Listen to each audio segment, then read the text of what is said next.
All right. Small crowd tonight. That's okay. We're just going to continue on like everybody's here. And that's right. And the folks that couldn't make it tonight can always watch it on Facebook later, right?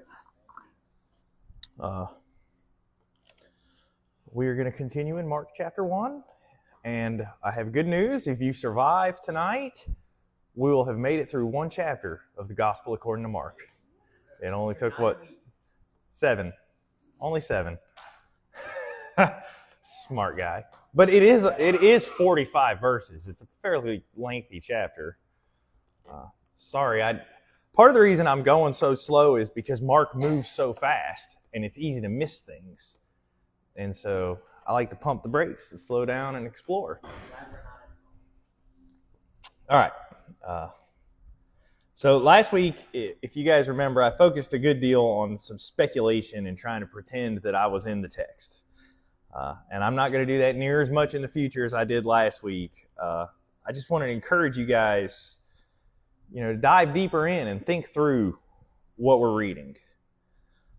We often lose sight of the fact that the people we read about in these accounts are real people, right? They actually lived through this. They're regular humans, and they encountered the Lord of glory in the flesh. And it's just too easy to read the gospel accounts and really the biblical texts in general as if there's a storybook, okay? They may be stories, but they're true stories. And that's something that I don't want us to lose sight of. They give us a way to look into the past at what happened. So I focused on some speculation last week to try and foster thought in your minds, right? I just want to think about it. I don't just want to read some amazing story about a miracle performed, because then it starts to feel like a myth.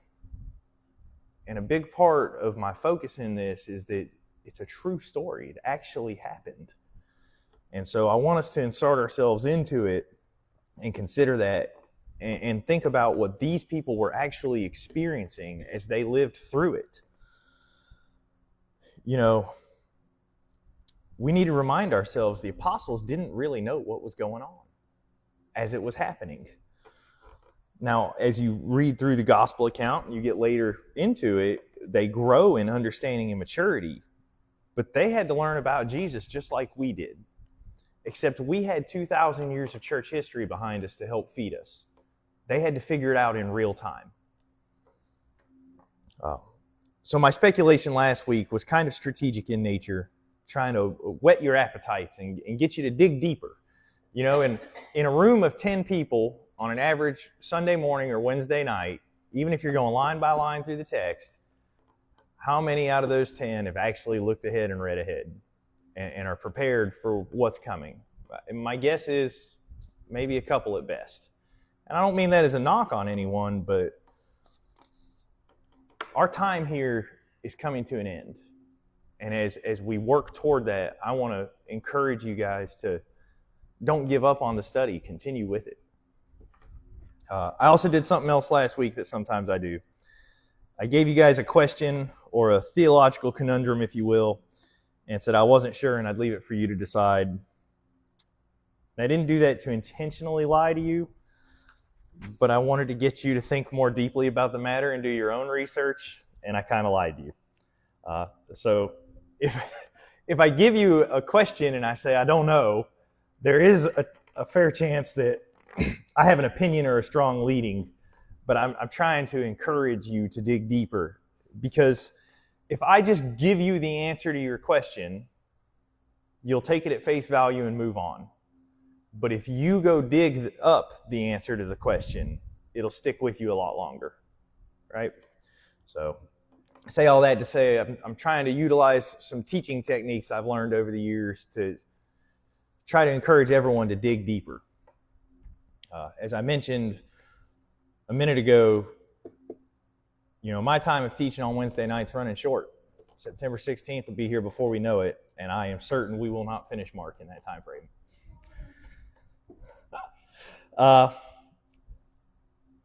So now, more than ever, I'm trying to display to you guys more of my curiosity in the way I think through things, hoping it will help you in your study. I have, just for the record, flirted with the idea of creating a YouTube channel and just finishing the gospel according to Mark through that mechanism. I have not made up my mind on that yet, but I'll keep you posted. If I get enough people that want me to, I will.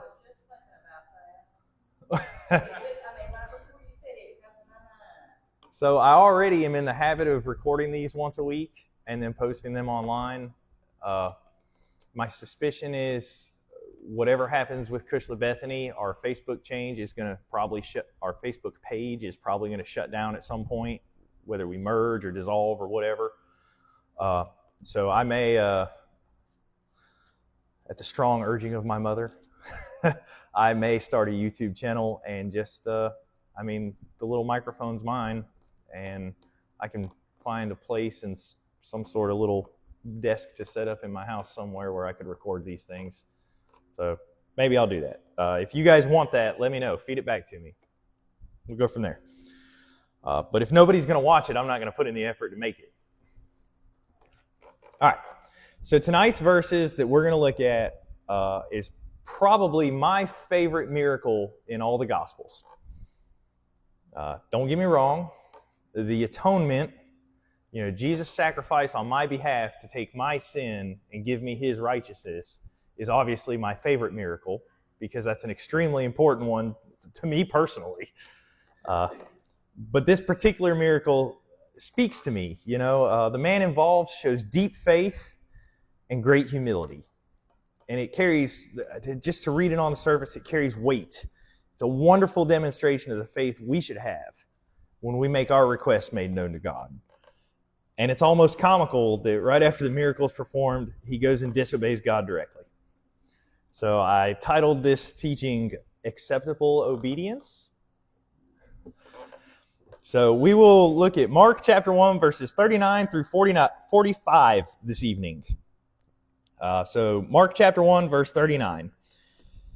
And he went preaching in their synagogues throughout all Galilee and casting out the demons.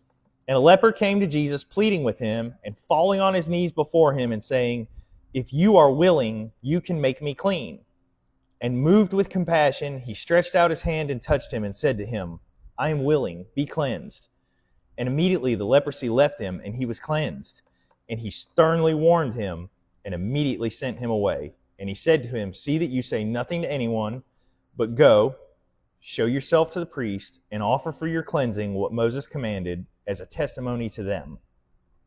But he went out and began to proclaim it freely and to spread the news around, to such an extent that Jesus could no longer publicly enter a city, but stayed out in desolate areas, and they were coming to him from everywhere.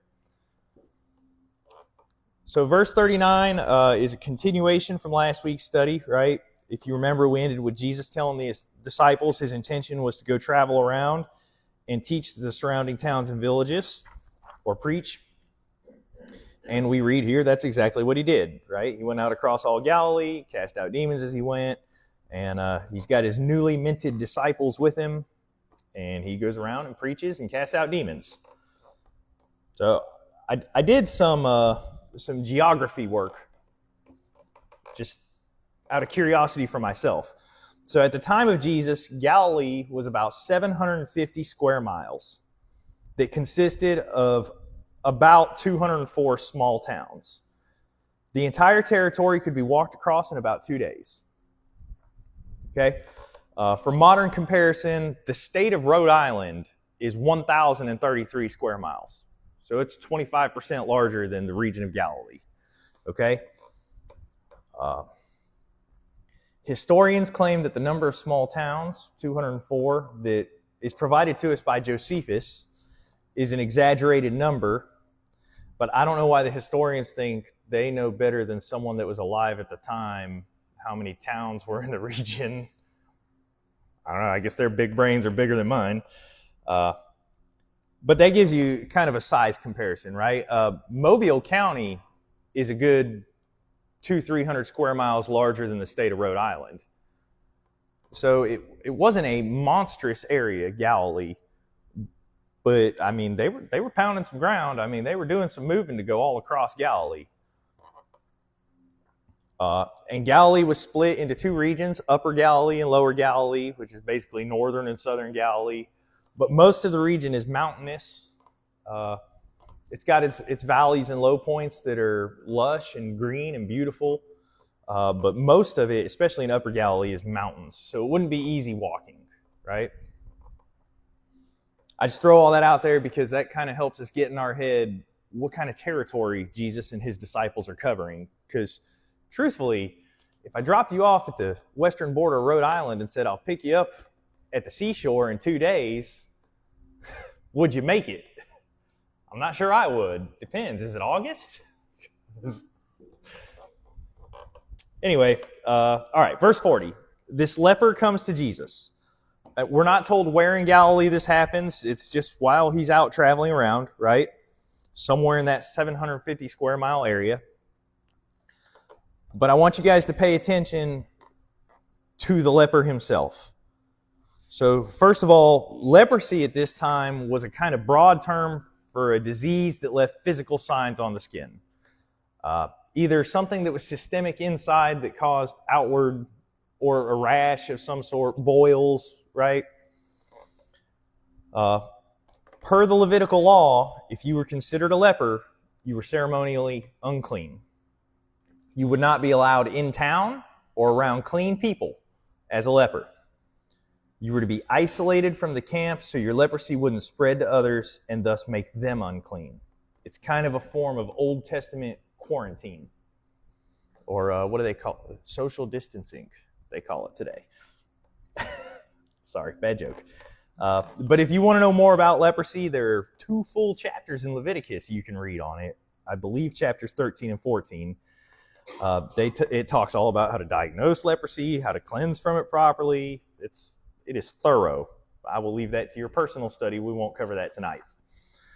But notice first, the man is so desperate, he's willing to break Jewish law by approaching a clean person, knowing that he's a leper. Right? As a leper, to walk up on a clean person, he's already breaking Jewish law. And then when he approaches Jesus, he falls on his knees, right? Placing himself in a position of submission and tossing himself at Jesus' feet, begging for mercy and help. If you think about it from the leper's point of view, it's easy to understand why. He's not allowed to go into town. He can't go to the temple.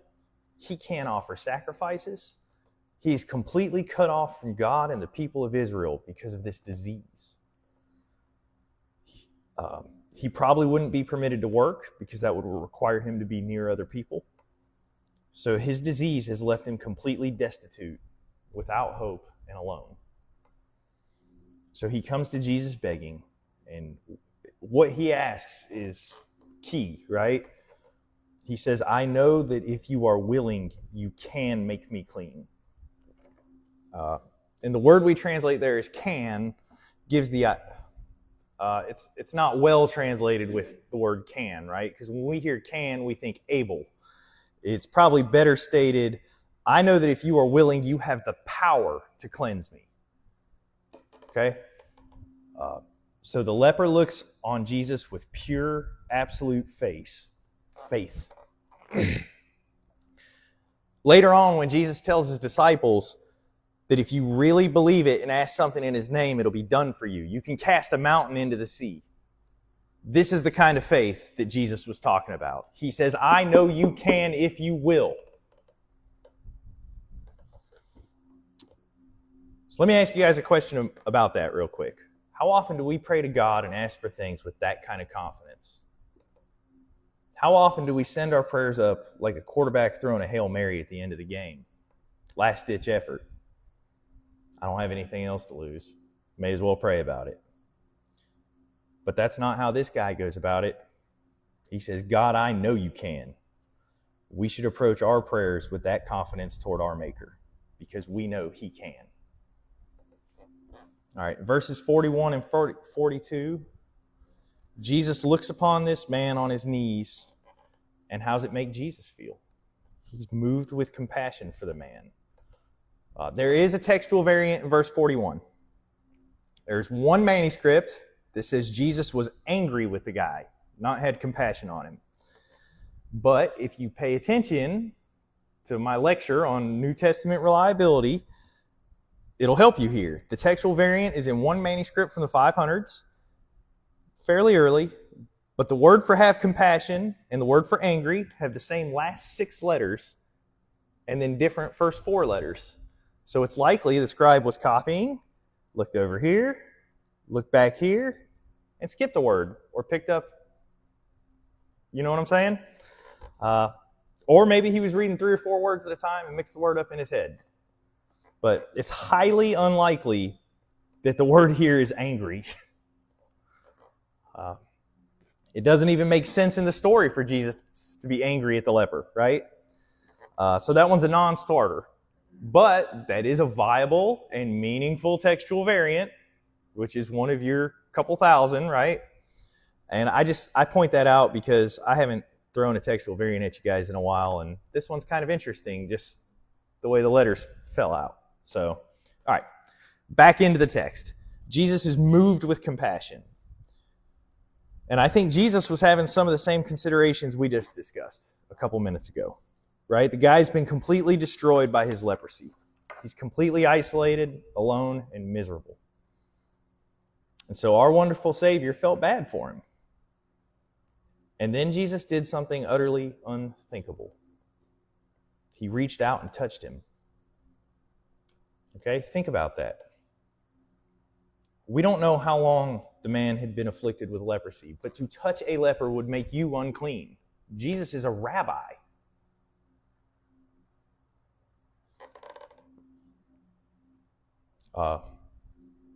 Humans are deeply personal creatures, right? I think we all know that from our own experiences. We crave physicality in our interactions with one another.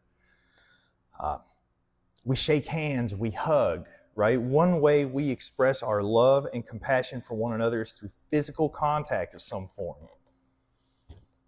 And this man had been who knows how long without any physical contact from anyone. I imagine when Jesus simply set his hands on the man's shoulder, he burst into tears. Imagine trying to go a full week, just 7 days of your life, without any physical contact from anyone. And he'd probably endured it for a number of years. I'm certain just the touch of the Lord was enough to overwhelm him. But Jesus wasn't done. Now Jesus provides the word the man really wanted. The LSB renders it, I am willing, be cleansed. But I like the ESV's rendering better. It says, I will be clean. And immediately the leprosy left the man and he was clean. Just to read that, it doesn't sound like a big deal. But you can imagine what that man felt in that moment as he was physically touched by another person for the first time in years. And then he felt his wounds and sores start to close. I guarantee you that leper knew immediately that he was cleansed. He didn't need the word. He didn't have to look down at his arm. He was probably bursting in joy, trying to contain himself. And now, they're not mentioned here, but consider the disciples. I know the text doesn't say they were here, but somebody was because it got written down for us. And I assume it was them. How do you think they reacted? You think when the man started walking up to Jesus and they saw that he was covered in rags that were soaked through, like it was obvious he was a leper, they were like, get away from here, get. You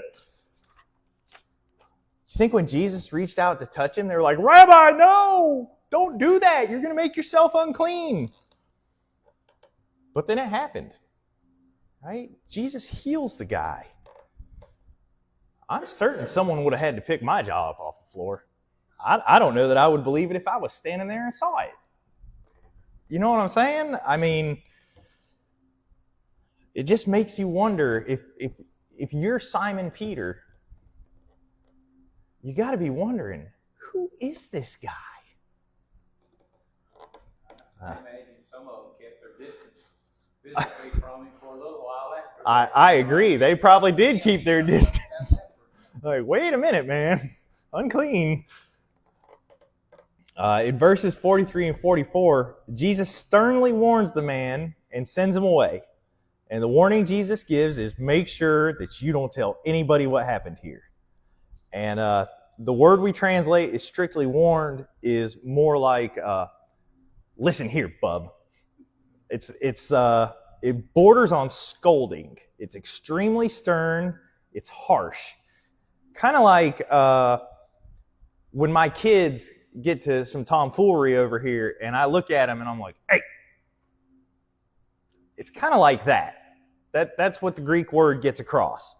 So you can just picture, I know this isn't something you're accustomed to, but picture Jesus growling this warning to this guy. Don't you tell anyone. That's the sense of what Mark wrote. Okay? And then the rest of the instructions are pretty clear. Go and show yourself to the priest and offer the sacrifice required by Moses. If you read your 2 chapters in Leviticus, 13 and 14, you'll find out that when a leper was cleansed, a priest had to verify it. Right? There was an inspection, a physical examination. And the priest would perform that, and then the priest would say, yep, you're good to go. And you would go take a ritual bath, in mikveh, or a baptism, right? Baptizo, dip. And then you would offer a sacrifice in accordance with the law, and that would make you clean and right before God. Notice that Jesus doesn't abolish the law, and he doesn't tell the man to ignore it.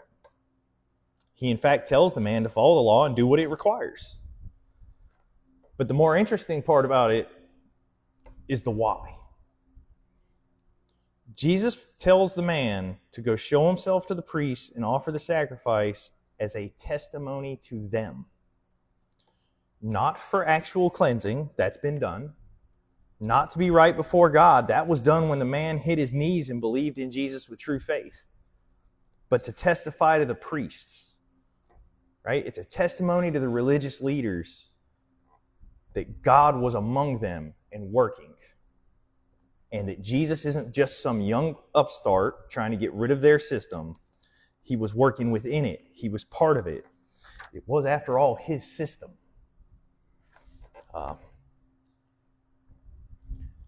So, the cleansing of the leper is meant to testify to the religious authorities that Jesus is the real deal and deserves to be respected. And finally, in verse 45, what's the guy do? He went and told everybody. He didn't just tell, you've heard this one, he didn't tell everybody, he told everybody. You know what I'm talking about? Everyone he came across. From wherever he was in Galilee all the way down to Jerusalem to offer his sacrifice in the temple, he told everybody he met about this Jesus guy and how he cleansed him. So as this guy leaves the site of his miraculous healing, he just blatantly disobeys the orders of the Lord. And I do think Jesus knew beforehand that he was going to do that. But I'd be out of line if I didn't just observe. Dude, God spoke to you directly, told you what to do, and you disobeyed. Anyway, it's just interesting. He's not painted in a bad light. He's not chastised for it. He just goes about telling everyone what Jesus did. So, wrapping up, that leaves us with our 3 questions. 1, what does this tell us about God? This text tells us something about God that is terribly easy to lose sight of. It's easy for us to overlook in our daily mortal lives. And that is, God can do anything he wills. If God wants it to happen, it will happen. I have said it before, and I will say it again. There is not one rogue molecule in this universe. All is under the control of God. All things belong to him. They were made for him and by him. I can't speak for you guys, but sometimes when I pray, I forget who I'm talking to, if that makes sense. You get desensitized. because you do it so often. We tend to approach prayer as a last-ditch effort. So take the approach of the leper. Lord, I know you have the power to do it if you just will. Don't make your request to God thinking maybe. Ask God knowing that he will if you believe. And I know that toes the word of faith line. That's not what I'm trying to get at here, right? I'm not telling you you can speak your own reality into existence, but I am telling you that there is power in our prayer. And we need to ask that God does what we ask him and believe that he will. And on that, I've said before, the prayers that align with God's will are the prayers that get answered. And so if you find it difficult to figure out what prayers will align with God's will, I've got some advice for you. It seems to help me. My prayers tend to be fairly self-centered. I pray for me a lot. You know what I mean? But I find the more time I spend praying for others, the more my requests for myself reveal that they're my will and my wants, not seeking God's. So try to spend time in prayer for others before you pray on your own behalf. And you'll probably find that the Holy Spirit will lead you to prayers for things that align with his will. And again, those are the prayers that get answered. All right, what's this tell us about Jesus? It reveals to us not only his divinity in the way he heals. By saying, I will, be clean, Jesus saying, what I will gets done. It's not a strong claim to divinity, but it kind of is. But besides that, it reveals to us his humanity. Jesus was deeply moved with compassion for this man. He displays in this account not just compassion, but empathy, that he hurts and aches for this man. And he feels the same for us today. The great thing, or one of the great things about the resurrection of Jesus, is that he retained his humanity for all of eternity. He didn't put off his humanity at the resurrection. He is the one mediator between God and man. He stands in our stead before the Father, pleading on our behalf. He feels our groanings, our pain, and our struggles. He can sympathize with us and for us because he is one of us. And never forget that when this man was most vulnerable and begging for help, Jesus reached out and touched him. Jesus touches us with his word, with his spirit, and in our hearts. If you feel lost, separated, isolated, or alone, call out to Jesus as this man did, and he will reach out to you. He will touch you, and your life will never be the same. I assure you of that. He stands at the door waiting for you to knock. Notice the leper didn't take time to clean himself up or fix himself before he came to Jesus. He just came for help in pure faith and brokenness. And Jesus met him right where he was. And finally, what do we do with all this? Practically, right? Other than what I've already discussed, I'm going to say outright, on the record, officially, I do not encourage disobeying God, as our healed leper did.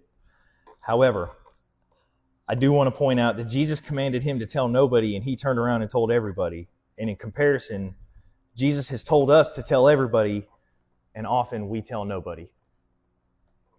We're disobeying just as much as he did, just in the other direction. So as we go through these accounts, these wonderful stories, and observe what's happening in the lives of the people around Jesus, put them in your brain and carry them with you into the world. Share Jesus. I don't care who you're talking to or what they claim. They may say, "Oh, I'm a deacon in my church." Great. Talk to them about Jesus. Share the gospel with them. Because if they really are a believer, it'll encourage their hearts. And if they aren't, maybe you'll reach someone that day and they'll go seek Jesus. And then he can touch their lives the way he's touched ours. The gospel is something you can give away over and over again, and you will never lose it, and it won't cost you anything. But you're going to have to give up your fear and pride to do it. So, as we leave tonight, pray with me that God will make us all bold for the gospel and empower us to tell others we encounter about it. Questions? Comments? Rebukes? All right. Well, let's have a word of prayer and we'll dismiss.